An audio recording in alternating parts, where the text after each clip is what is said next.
What does S&P Global say about climate risks? And solar panels in space? Welcome to the Climate Recap from the Beckisphere Climate Corner, your go-to place for international and US-based climate news. I'm Becky Hogue, a climate communicator. Today is September 20th. Let's jump right into today's news.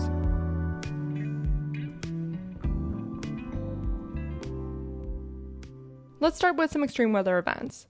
While Hurricane Fiona was bearing down on Puerto Rico Sunday, 9 million people were told to evacuate as Super Typhoon Nanmadol hit the outer island of Japan, Kyushu. 2 people have been reported dead as the Category 4 storm caused intense rainfall that spurred flooding and landslides. Nanmadol is considered one of the worst Japan has ever seen. It's now expected to make its way to the largest island, Honshu, in the coming days. Over to Alaska now, where the third of this trifecta storm weekend ravaged the state's western coast. Typhoon Murbach is the most intense storm ever recorded in the Bering Sea during the month of September. It formed further east than normal and was fueled by record warm waters in the North Pacific, which scientists attribute to climate change. Murbach hit villages that are already dealing with sea level rise-induced erosion. The typhoon dumped severe rainfall in the region.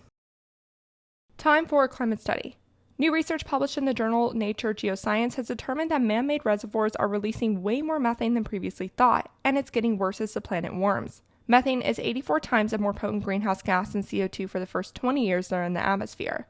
This study was the first global-scale analysis to look at methane emissions from this source, and researchers looked at data and projections for 9,000 reservoirs spanning from the year 1900 to 2060. They found that while carbon dioxide emissions from reservoirs are declining from their peak in 1987, which was born from a massive dam building push around that time, methane emissions are increasing as more organic matter decomposes. Both CO2 and methane emissions connected to hydropower come from drowning vegetation as the reservoirs are built, and scientists found that methane from reservoirs actually accounts for 6 to 8% of human-caused methane emissions. That's quite a bit considering methane is responsible for about a quarter of man-made global warming. Now, the depth and temperature of a reservoir can dictate how much organic matter decomposes. Methane tends to stay at the lower part of the reservoir. The problem is methane is being helped into the atmosphere when water is drawn from the deeper parts of the reservoir. This means that there's a pretty easy fix then. The scientists found that varying where the water is withdrawn can reduce methane emissions. A recent study trying this in Malaysia found a 90% drop in methane emissions. We have a lot of climate victories today.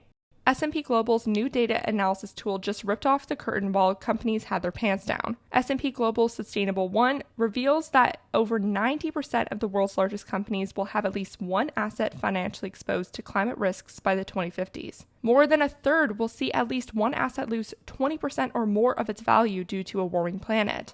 This new dataset provides clients with an inside look of how 20,000 companies' 870,000 assets might be impacted. Almost 10% of the S&P 500's total assets are expected to be impacted by climate hazards such as wildfires, extreme heat, and flooding.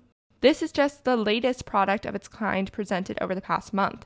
JPMorgan Chase, Fitch Ratings, and Morningstar have released something similar recently. In other news, the Russian government received its first climate lawsuit. Russia is the 4th largest greenhouse gas emitter in the world, and no one had yet challenged Putin on his underwhelming climate goals. 31% emissions reduction compared to 1990 levels by 2030, and 80% emissions reduction by 2050. This lawsuit calls on the Russian government to slash emissions by 69% by 2030 to reach 95% by 2050. Now, is it likely that Putin is going to pay attention to this lawsuit? No. But the lawsuit was filed right before Russia removed itself from the European Convention of Human Rights, meaning it can still be ruled via that court. This could result in the court pressuring the next Russian regime after Putin falls. So we'll have to see if the European court takes up this matter. Over in the US, oil and gas companies may face stricter penalties for emitting methane soon thanks to the recent climate law, aka the Inflation Reduction Act. This law would impact any releases from wells, compressors, gas transmission lines, and other equipment. Firstly, the law would require the EPA to gather better data on methane emissions, something it hasn't prioritized enough before. Then, starting in 2024, it would charge companies $900 per ton for methane emissions, a number that would rise to $1,500 per ton by 2026. The satellite monitoring firm Kairos calculates that this would take at least $1.25 billion from fossil fuel companies by 2024, $3.3 billion if companies fail to implement emissions reduction mechanisms. Kairos predicts this even with West Virginia Senator Joe Manchin weakening the methane rules to only include about 40% of fossil fuel company emissions. The fee only applies to companies that emit 25,000 metric tons of CO2 equivalent a year, which only applies to the largest fossil fuel companies. The fee also won't apply to oil and gas companies that comply with the EPA's future methane rules expected later this year. The bill also excludes distribution factories that get gas to homes and businesses and offers some exemptions to pipelines and gathering facilities that sell volumes below a certain threshold. It excludes liquefied natural gas or LNG facilities that report methane leaks accounting for 0.05% or less of total gas sales. That's a lot of exclusions. The bill basically gives $1.5 billion in incentives to companies to clean up their methane emissions. But Kairos' analysis suggests that it will also be taking a lot of money away, too. Speaking of the climate law, there has been an interesting part of the law that I've held off mentioning because I was originally planning on doing a video update on it, but I think I'm just going to go ahead and mention it here. The bill specifically amends the Clean Air Act to define several greenhouse gases like carbon dioxide and methane as air pollutants that can be regulated by the EPA. This potentially renders the Supreme Court's ruling in West Virginia v. EPA void. If you don't know what I'm talking about, I did a video on that court ruling that I will leave a link for in the description below. Basically, the Supreme Court preemptively said that the EPA could not regulate carbon emissions from power plants because it wasn't clear the Clean Air Act gave it the authority to do so. So this is a very big deal because it gives the EPA greater authority to put a cap on power plant carbon emissions. When I first read this, I thought Manchin must have missed the language because there's no way a coal baron would have agreed to this. But the language was brought up during the voting process, with conservative congressmen openly objecting to it and trying to get it removed. Their efforts didn't work, thankfully. Fossil fuel-funded organizations will likely still try to challenge the EPA's authority to regulate greenhouse gases, but legal experts say they're going to have a much tougher time now winning cases. Harvard Law's Jody Freeman calls this language a, quote, powerful disincentive to new lawsuits. In other U.S. policy news, President Biden announced new plans to expand offshore wind through floating wind projects off the coast of California and Oregon and in the Gulf of Maine. Floating wind turbines are the newer technology that allows for turbines to be placed in deeper waters than fixed platforms would allow. This is useful for places like along the West Coast, where the coastline drops more drastically than on most of the East Coast. If you want to learn more about this technology, I did a video about it a while ago, which I'll link below. Right now, less than a gigawatt of floating offshore wind exists anywhere in the world, all of which is in Europe. But Biden has a goal of adding 15 gigawatts by 2035. The administration estimates that would generate enough electricity to power 5 million homes. This would be in addition to his goal of installing 30 gigawatts of fixed offshore wind by 2030.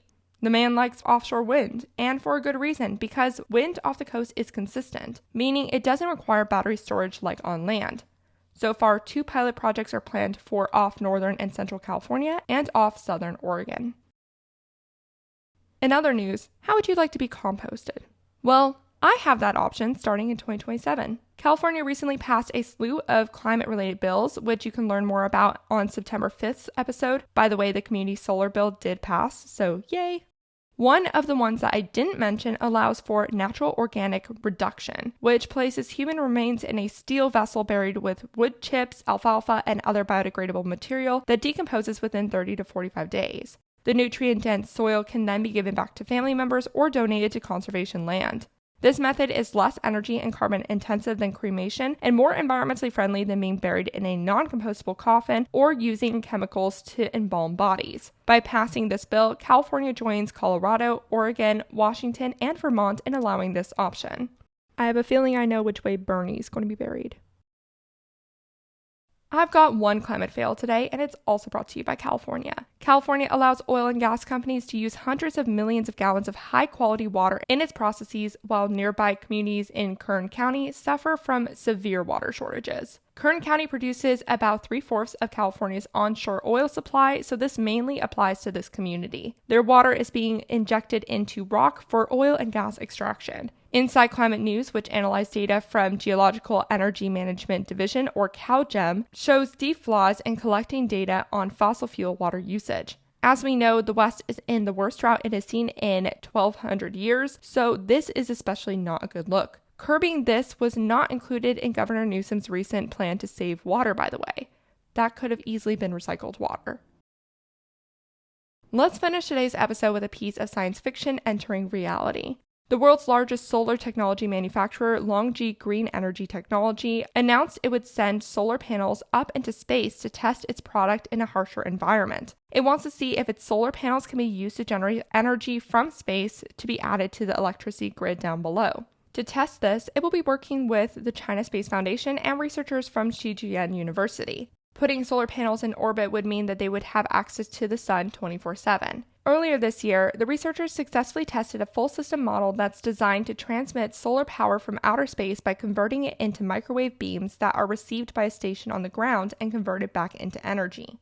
The US, Japan, Russia, and India are also studying the possibilities of such technology.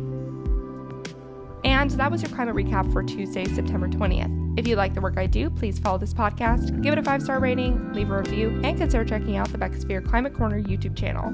Remember to talk about the climate crisis every single day and to support your local news organizations. Bye for now.